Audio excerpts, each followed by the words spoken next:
get everything Mother Earth transcends.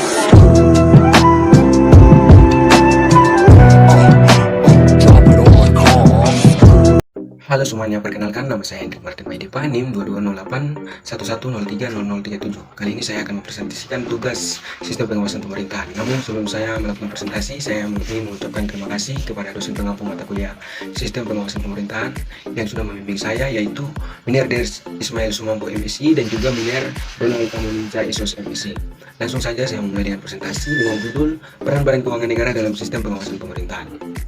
Yang pertama adalah latar belakang masalah dan keputusan bersama yang ditandatangani Komisi Pemberantasan Korupsi atau KPK dan Badan Pengawasan Keuangan dan Pembangunan atau BPKP. Kedua lembaga tersebut bersepakat melakukan kajian bersama terhadap sistem keuangan negara. Di sisi lain, juga dilakukan peningkatan transfer pengetahuan dan kemampuan audit pada kedua lembaga tersebut.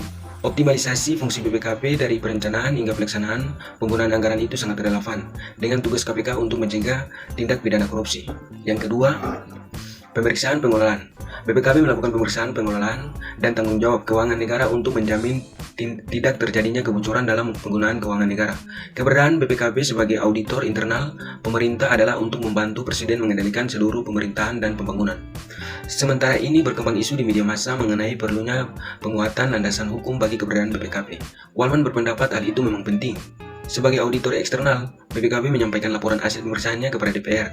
Peran BPKP sebagai aparat pengawasan internal pemerintah sangat strategis, terutama dalam menegakkan akuntabilitas. Fungsi ini berbeda dengan Inspektorat Jenderal atau INJEN, Departemen atau Badan Pengawasan Daerah atau Bawasda.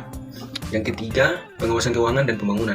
BPKP berkompetensi mengawasi keuangan dan pembangunan, mulai dari perencanaan hingga pelaksanaan serta memeriksa pertanggungjawaban keuangan negara. Seperti yang telah kita ketahui bersama, Konstitusi negara kita, Undang-Undang Dasar 1945, membentuk BPK hanya untuk melaksanakan satu tugas, menegakkan transparansi fiskal guna membantu lembaga perwakilan rakyat dalam melaksanakan hak budgetnya.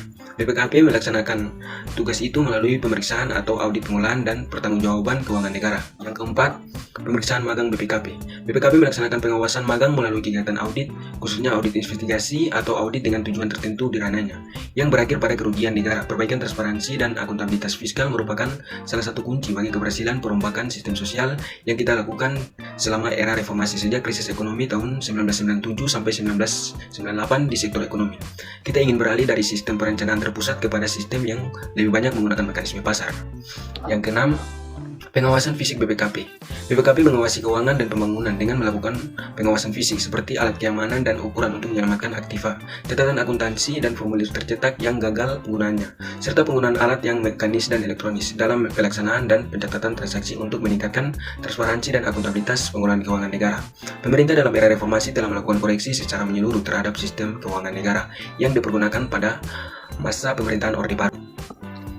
Yang ketujuh, pendidikan pelatihan BPKP. BPKP menyelenggarakan pendidikan dan pelatihan sejalan dengan melakukan bimbingan, konsultasi diklat, seminar, dan lokal karya untuk meningkatkan kemampuan dan keterampilan pemerintah dalam menjalankan tugas pengelolaan keuangan dan pembangunan. BPKP menegaskan tugas pokoknya pada pengembangan fungsi preventif. Hasil pengawasan preventif atau pencegahan dijadikan model sistem manajemen dalam rangka kegiatan yang bersifat preemptif. Apabila setelah hasil pengawasan preventif dianalisis terdapat indikasi perlunya audit yang mendalam, dilakukan pengawasan preventif non-justisia. Yang kedelapan, kesimpulan. Dapat disimpulkan bahwa Badan Pengawasan Keuangan Negara (BPKP) memiliki peran penting dalam sistem pengawasan pemerintahan, terutama dalam pengelolaan keuangan negara dan pembangunan.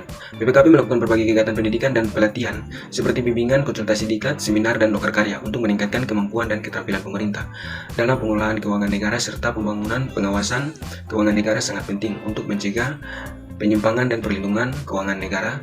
Hal ini bertujuan untuk memastikan bahwa penggunaan keuangan negara dilakukan secara transparan, akuntabel, dan sesuai dengan aturan yang berlaku. Sekian presentasi saya, terima kasih.